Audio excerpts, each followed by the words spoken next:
நான் தான் சொன்னேன்ல கண்டிப்பா நைட் ஒரு கலவரம் இருக்கு அப்படின்ற மாதிரி. ஸோ அதுக்கேற்ற மாதிரி பார்த்தீங்கன்னா விஜய் பார்வதி விக்கல் சீக்கிரமும் பயங்கரமா அடிச்சுக்கிட்டாங்க. அதாவது ஒரு மாதிரி கேவலமா அடிச்சுக்கிட்டாங்க அப்படின்ற மாதிரி தான் சொல்லணும். இதுக்கு காரணம் யாருன்னு பார்த்தீங்கன்னா எஃப்ஜே. ஸோ அந்த மேட்டர் என்னன்றது இந்த வீடியோவில் பார்க்க போறோம். அதுக்கு முன்னாடி ஒரு முக்கியமான விஷயங்க, நேற்று நடந்ததுல இந்த ரேங்கிங் டாஸ்க் உண்மையிலே இன்ட்ரெஸ்டிங்கா இருந்தது அப்படின்ற எல்லா மாதிரி எல்லாருக்குமே தெரிஞ்சிருக்கும். ஆனால் அந்த ரேங்கிங் டாஸ்க்ல வந்து பார்த்தீங்கன்னா எக்ஸ்போஸ் ஆனது யாரு அப்படின்றத கரெக்டாக கமெண்ட்ல மென்ஷன் பண்ணுங்க பார்க்கலாம். ஸோ என்ன பொறுத்த வரைக்கும் நான் யாருன்னு சொல்றேன். அதுல வந்து பார்த்தீங்கன்னா சபரியை பயங்கரமா எக்ஸ்போஸ் பண்ணிட்டாங்க. அதாவது எல்லாருக்குமே அந்த முதல் பொசிஷன்ல போய் சபரி நின்னது வந்து ஏத்துக்கவே முடியல. அந்த இடத்துல அதனால என்ன பண்றாங்கன்னா சபரி சுபிக்ஷா எல்லாருமே எக்ஸ்போஸ் பண்ணாங்க. அதுல அதிகமா எல்லாரும் அட்டாக் பண்ணது சபரியை தான். அவன் இவ்வளவு நாள் நல்லவ மாதிரி நடிச்சுக்கிட்டு இருக்கான், அவனை போய் 1ஆம் நம்பர்ல போடுறீங்களே அப்படின்னு சொல்லிட்டு பார்த்தீங்கன்னா கனியை திட்டுறதா நினைச்சு எல்லாம் சபரியை எக்ஸ்போஸ் பண்ணிட்டாங்க அப்படின்ற மாதிரி தான் சொல்ல தோணுது. எனிவேஸ் அதுல வந்து பார்த்தீங்கன்னா சாண்ட்ரா, திவ்யா கணேஷ், கமருதீன், ஸோ இவங்கலாம் பயங்கரமான கீ ரோல் ப்ளே பண்ணாங்க. அது என்னன்றது அப்புறம் சொல்றேன் நான். மெயினா இப்போ இந்த விஜய் பார்வதிக்கு விக்கல் சீக்கிரமும் ஒரு ஃபைட் வந்ததுல அது என்னன்றது இந்த வீடியோல பார்க்கலாம். மேட்டர் என்ன தெரியுமா, ஆக்சுவலா விக்கல் சீக்கிரம் நேற்று கலாச்ச ஒரு டோன் இருக்குல்ல, அதாவது பார்வதி வந்து பார்த்தீங்கன்னா திட்டாங்க விக்கல் சீக்கிரம், டேய் போடா டே அப்படின்ற மாதிரி திட்டுறாங்க. அதுக்கப்புறம் பார்த்தீங்கன்னா வக்ரம் விக்ரம் வக்ரம் விக்ரம்னு சொல்லிட்டு எப்பவும் திட்டுவாங்களா அந்த மாதிரி திட்டுறாங்க. எதுக்கு எல்லாத்துக்கும் அந்த வக்ரம் வக்ரோன்ற அந்த வார்த்தையை வந்து எடுத்துட்டு வராங்கன்னு தெரியல. அது ஒரு மாதிரி நல்லாவும் இல்லைங்க. அது யாரா இருந்தாலும் ஆப்போசிட்ல ட்ரிகர் பண்ண தான் செய்யும். இந்த இடத்துல பார்த்தீங்கன்னா நிறைய பேர் வந்து விக்கல் சீக்கிரம் வந்து திட்டுறாங்க. எதுக்குன்னா அவர் வந்து பார்த்தீங்கன்னா திருப்பி அடிக்கிறதுக்கு ஒரு மாதிரி பாடி லாங்குவேஜ் எடுத்துட்டு வரார்ல, பொண்ணுங்க மாதிரி பேசுறது ஒரு மாதிரி பண்றாருல, அது வந்து நல்லா இல்லை, ரொம்ப கேவலமா இருக்கு. ஸோ அது வந்து பார்த்தீங்கன்னா ஒரு திருப்பி திட்டிடலாம். அது திட்டுறது மீன்ஸ் நீ வந்து இது மாதிரிலாம் பண்ணாத பார்வதி, அப்புறம் அவள் தான் ஏதாவது ஒன்று பேசிட்டு போயிடலாம். ஆனால் அவர் எடுக்கிற ஒரு மெத்தட் இருக்குல்ல, கிட்டத்தட்ட பார்வதி பண்ற மெத்தட் மாதிரி இருக்கு. பார்வதி எப்படி ஒரு மாதிரி உடம்பு ஆட்டுறது, அவங்க வந்து பார்த்தீங்கன்னா வாமிட் எடுக்கிறது, இந்த மாதிரிலாம் பண்ணுவாங்கல்ல. ஸோ இதையே விக்கல் சீக்கிரம் எடுக்கிறாரு. அதுதான் இங்கே பிரச்சனையா இருக்கு. விக்கல் சீக்கிரம் இந்த பிரச்சனையில் நியாயம் இருக்கான்னு கேட்டீங்கன்னா உண்மையில் நியாயம் இருக்கு. ஏன்னா ஒரு மேலே எந்த தப்புமே இல்லை. ஆக்சுவலாக அவங்க தூக்கி ஜெயில் உள்ள போட்டாங்க, ஓகேங்களா, அந்த காண்டு பார்வதிக்கு இருக்கு, அதனால திட்டுறாங்களா அப்படின்னு பார்த்தீங்கன்னா அதனால திட்டல. எஃப்ஜே என்ன பண்ணிட்டான், நேற்று சாப்பிட்றதுக்கு வெளியே வந்துட்டு திருப்பி ஜெயிலுக்குள்ள போக மாட்டேன் அப்படின்ற மாதிரி வெளியே போய் படுத்துக்கினா என்ன யாரும் ஜெயிலுக்குள்ள அனுப்ப முடியாது, நான் போக முடியாது, என்ன பண்ணுவீங்களோ பண்ணிக்கோங்க அப்படின்ற மாதிரி சொல்லிட்டான். ஸோ அதுக்கு வந்து பார்த்தீங்கன்னா கனி, அதுக்கப்புறம் விக்கல் சீக்கிரமா அமித் 3 பேர் போய் கெஞ்சுறாங்க, டே இப்படி பண்ணாதடா, பிக் பாஸ் கொடுத்த உத்தரவுடா, நீ போய் தாண்டா ஆகணும் அப்படின்னு சொல்லும் போது அட போங்கடா அதெல்லாம் பண்ண முடியாது, பிக் பாஸ் என்ன சொல்லிட்டு உள்ள போக சொல்லி அப்போ நான் போய்க்கிறேன் அப்படின்னு சொன்னேன். டே பிக் பாஸ் தானே உன்னை உள்ள போக சொன்னது, அப்புறம் இப்போ சாப்பாடு வெளியே வந்துட்டு திருப்பி நீ போகலன்னா என்னடா அர்த்தம் அப்படின்னு கேட்கும்போது அதெல்லாம் என்னால் போக முடியாது, நான் வெளியே தான் இருப்பேன் அப்படின்ற மாதிரி அவன் வெளியே இருக்க ஆரம்பிச்சிட்டான். ஸோ இந்த இடத்துல பார்த்தீங்கன்னா சபரி ஒரு கேப்டனாக போய் சொல்லணும்ல, சபரி நீலாம் ஒரு ஆள், நீலாம் வந்து சொல்கிறீ அப்படின்னு சொல்லிட்டு சபரியும் மதிக்கல. ஸோ யாரையுமே மதிக்காமல் அந்த பையன் வெளியே பார்த்துட்டு இருந்தானா. இந்த இடத்துல விக்கல் சீக்கிரம் போட்டு பார்வதி கிளிக்க ஆரம்பிச்சிட்டாங்க. ஜெயிலுக்குள்ளே நீங்கள் தான் கூட்டு வந்து உண்ணும், ஏங்க அவன் தான் வரமாட்டான்டா, நான் எப்படிங்க கூட்டு வந்து விட முடியும், விக்கல் சீக்கிரம் கேட்குறாரு.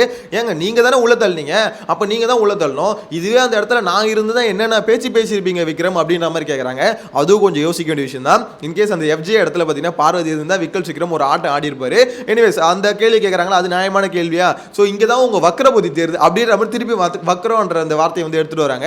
இது வந்து பார்த்தீங்கன்னா உனக்கு வந்து எந்த அளவுக்கு என் மேலே காண்டு இருக்கு, என்கிட்ட மட்டும் தான் உன்னோட தைரியத்தை நீ காமிப்ப, நீ வந்து பயந்தாங்கோலிடா, நீனு அவங்ககிட்ட போய் உன் தைரியத்தை காமி, எஃப்ஜே கிட்ட காமி அப்படின்ற மாதிரி பயங்கரமாக பார்வதி ஜெயிலுக்குள்ளேருந்து ஏற்றிட்டு இருக்காங்க. எனக்கு அதை பார்க்கும்போது பார்வதி எங்கே இருந்தாலும் கண்டென்ட்ரா அப்படின்ற மாதிரி தான் இருக்கு. ஜெயிலுக்குள்ளே உட்காந்துக்கிட்டு வெளியே தான் வர முடியல, என் வாய்ஸ் வெளியே கேட்குதுல, உள்ளேருந்தே உன்னை இரிட்டேட் பண்ணி சாவடிக்கிறேன்டா அப்படின்ற மாதிரி தான் பண்ணிட்டு இருந்தாங்க. விக்கல் சப்போர்ட் நோண்டிட்டு இருந்தாங்க. தைரியமான ஆள் தானே, போய் அவனை உள்ள வர சொல்றா, அவனை உள்ள வந்து வர வச்சுட்டு அப்புறம் பேசுறா அப்படின்ற மாதிரி கிளி கிழிச்சோன்னா ஒரு கட்டத்துக்கு மேல இந்த வக்ரம் அப்படின்ற மாதிரி திருப்பி அந்த டாபிக் எடுக்கும், நீ பயந்தாங்கோலி கோலை அப்படின்ற மாதிரிலாம் பேசுவோம். விக்கல் சீக்கிரம் வந்து பயங்கரமா இரிட்டேட் ஆகிட்டாப்ல. ஸோ விக்ரம் என்ன பண்ணாரு, திருப்பி வந்து பார்த்தீங்கன்னா பேசுறதுக்கு பதிலாக திருப்பி வந்து அவர் ஒரு பாடி லாங்குவேஜ் எடுப்பார்ல, அந்த பாடி லாங்குவேஜ் வந்து எடுத்துட்டாரு. அது வந்து பார்த்தீங்கன்னா ஒரு பொண்ணுங்க மாதிரி பண்ணி ஒரு மாதிரி பண்ணுவாங்கல்ல, பார்வதி இவ்வளோ நாள் என்ன பண்ணிட்டு இருந்தாங்களோ அதே மாதிரி பாடி லாங்குவேஜ் விக்கல்ஸும் பண்ணுறாரு. அதுதான் இங்கே பெரிய தப்பாக இருக்குது. யோ என்னையா உனக்கு வந்து பேசணுமா, டேரெக்டாக பேசு, இல்லை திட்டு, அந்த மாதிரி எதாவது பண்ணு. பார்வதி பண்ணுறது ரொம்ப இரிட்டேட்டிங்காக இருக்குது, தப்பாக இருக்குது அப்படின்றதான் விஜய் சேதுபதி சொல்கிறாரு. எல்லாருமே போட்டு அடின்னு அடிக்கிறது காரணம் அந்த இதுதான். அவங்க கிட்ட பாயிண்ட் கரெக்டாக இருந்தாலுமே அவங்க பண்ணுற பாடி லாங்குவேஜ் மற்றவங்களை இரிட்டேட் பண்ணுது. நேற்று கூட அந்த பால் அடிக்கிற டாஸ்கில் வந்து பார்வதி பண்ணாங்கல்ல, ஒரு மாதிரி வாந்தி எடுக்கிற மாதிரியும் உடம்பு ஆட்டி ஒரு மாதிரிலாம் பண்ணாங்கல்ல, பிக் பாஸ் கூட மொக்க பண்ணாரு. ஸோ அதை பார்க்கும்போது பார்வதி பக்கம் அதில் நியாயம் இல்லை. ஃபர்ஸ்ட் இன்கேஸ் நியாயமே இருந்தாலும் அந்த பாடி லாங்குவேஜ் பார்த்ததுக்கு அப்புறம் நம்மளுக்கு என்ன தோணும், என்னடா இந்த பொண்ணு இப்படி பண்ணுது, இப்படி ஒரு மாதிரி மோசமாக பண்ணுது அப்படின்ற ஒரு ஃபீல் இருக்கும்ல. ஸோ அதே தான் விக்கல்ஸ் பண்ணும்போது இருக்குது. விக்கல்ஸ் மேலே தப்பே இல்லை, விக்கல்ஸ் மேலே நியாயம் இருக்குது. இருந்தாலும் அந்த பாடி லாங்குவேஜ் வந்து கொஞ்சம் இரிட்டேட் பண்ணுது அப்படின்ற மாதிரி தான் சொல்ல தோணுது. நல்லா இல்லை அந்த மாதிரி பண்ணுறதுக்கு. டேரெக்டாக சண்டை போடலாம். அதுக்கு இப்போ எப்படி சொல்கிறது, மற்றவங்களாம் பார்வதி கிட்ட சண்டை போடுறாங்களே, அந்த மாதிரி டேரெக்டாக சண்டை போடலாம். எஃப்ஜே மாதிரி சண்டை போடலாம். எஃப்ஜேவும் சில விஷயம் பண்ணுவான், ஐயோ அவனு சொல்கிற சொல்கிறேன் பாருங்க, அவன் வந்து மார்க் பண்ணுவான் பயங்கரமா, இவரோட பயங்கரமா மார்க் பண்ணுவான்னு வச்சுக்கோங்களேன். எனிவேஸ் அந்த திருப்பி அவங்களோட ஆயுதத்தையே எடுத்து அடிக்கிறது இருக்குல்ல, அது அந்த அளவுக்கு சரிப்பட்டு வரல. எஸ்பெஷலி பார்த்தீங்கன்னா பசங்க அதை எடுத்து பண்ணாங்கன்னா இன்னும் ஒரு மாதிரி ஒஸ்டா தான் போகும் அப்படின்ற மாதிரி சொல்ல தோணுது. ஆனால் இந்த விஷயத்தில் பார்க்கும்போது விக்கல் சீக்கிரம் மேலே தப்பு இல்லைங்க. ஏன்னா அவங்க போயிட்டு எஃப்ஜே கூப்பிட்டான், எஃப்ஜே மதியில வர முடியாதுன்னு சொல்லிட்டான்னு வச்சுக்கோங்களேன். ஸோ வர முடியாது சொல்லிட்டு என்ன பண்ண முடியும் தான் இங்கே வந்து கேட்குறான். இங்கே தானே உன் அக்கறை புத்தி இருக்குது அப்படின்ற மாதிரி பார்வதி எடுக்கும்போது அங்கே யாராக இருந்தாலும் எதுவுமே பண்ண முடியாது. விக்ரம் அதுக்கப்புறம் போயிட்டாரு, போகும்போது போடி அப்படின்ற மாதிரி திட்டிட்டு கூட போயிட்டாருன்னு வச்சுக்கோங்களேன். ஸோ இங்கே விஷயம் என்ன தெரியுமா, இங்கே பார்வதியை பொறுத்த வரைக்கும் ஜெயிலுக்குள்ளே போடும்போது செம்ம காண்டாயிட்டாங்க. ஏன்னா அவங்கள பொறுத்த வரைக்கும் ஜெயிலுக்குள்ளே போகும்போதே கேமராவில் வந்து சொல்லிட்டு தான் போயிருந்தாங்க, இந்த மாதிரி பிக் பாஸ் நான் இப்போ தான் ஒரு டாஸ்கில் ஜெயிச்சேன் அப்படின்ற ஒரு சந்தோஷத்தில் இருந்தேன். அந்த சந்தோஷத்தை கொஞ்ச நேரம் கூட விடாமல் என்னை பிடிச்சி ஜெயிலில் போடுறீங்கன்னா நிம்மதியாக தூங்கலான்னு நினச்சேன், என்னை பிடிச்சி ஜெயிலில் போடுறீங்கன்னா என்ன இது. அது மட்டும் இல்லாமல் என் கண்ணு வந்து பார்த்தீங்கன்னா ரெஸ்ட், அது அடிப்படை வந்து ரெஸ்ட் எடுக்கணும். ஸோ அது நான் உள்ளே இருந்து ஓகே டாஸ்க் முடிஞ்சிச்சு, நீங்கள் பீஸ்ஃபுல்லாக வந்து ஒத்தரம் கொடுத்து எல்லாம் பண்ணலாம்னு நினச்சேன். அப்படி இருக்கும்போது என்னை தூக்கி ஜெயிலில் போகிறீங்க, இதெல்லாம் எப்படி பிக் பாஸ் அப்படின்ற மாதிரி பிக் பாஸ் மேலே ஒரு குற்றச்சாட்டு வச்சுட்டு தான் போனாங்க. எனக்கு தெரிஞ்சு அந்த ரேங்கிங் டாஸ்கில் கடைசி 3 பேர் அது வரைக்கும் பார்த்தீங்கன்னா ஜெயிலுக்குள்ளே போடணும் அப்படின்ற ஒரு இதுவே வரல. அந்த கடைசி 3 இடத்த பார்த்துருப்பாருன்னு நினைக்கிறேன் Bigg Boss, Divakar, Parvathi, FJ. சரி ஓகே, இந்த 3 பீஸிங்களையும் ஒன்றா தூக்கி ஜெயிலில் போட்டால் என்ன நடக்கும் அப்படின்றத பார்த்துலன்னு தான் யோசிச்சிருக்கேன். ஏன்னா 3மே பார்த்தீங்கன்னா பயங்கரமான கேரக்டருங்க. 3மே ஒரு மாதிரி அப்பப்போ எதுக்கு கத்துது ஏன் கத்துதுன்னே தெரியாமல் கத்துற 3 கேரக்டர் தூக்கி ஒன்றா ஜெயிலுக்குள்ளே போட்டால் எப்படிப்பட்ட கண்டென்ட் வரும் அப்படின்ற மாதிரி நினச்சி போட்டிருக்காங்க. ஸோ அதனால தான் அவங்கள பார்த்தோன்னே டக்குன்னு டிசிஷன் எடுத்துட்டு இருப்பாங்க போல, தூக்கி ஜெயிலில் போடுங்க என்ன நடக்குதுன்னு பார்த்துலாம் அப்படின்ற தூக்கி போட்டிருக்காங்க போல. ஸோ அதில் வந்து பார்த்தீங்கன்னா இவங்க நினச்ச சண்டை நடந்ததான்னு கேட்டால் இவங்க நினச்ச சண்டை நடக்கல. அதாவது எஃப்ஜே அப்புறம் திவாகர், பார்வதி இவங்களுக்குள்ள சண்டை வருமானு பார்த்தா வரல. வெளியே இருந்த விக்கல் விக்ரம் கூட தான் சண்டை வந்தது அப்படின்ற மாதிரி சொல்ல தோணுது. ஆனால் அந்த சண்டை அந்த அளவுக்கு ஒரு மாதிரி நல்லா இல்லை. விக்ரம் வந்து பார்த்தீங்கன்னா ஒவ்வொருத்தரையும் அட்டாக் பண்ணும்போது ஆக்சுவலாக பார்வதிக்கு அகேன்ஸ்டாக அட்டாக் பண்ணும்போது அந்த ஒரு பாடி லாங்குவேஜ் எடுக்கிறாரு.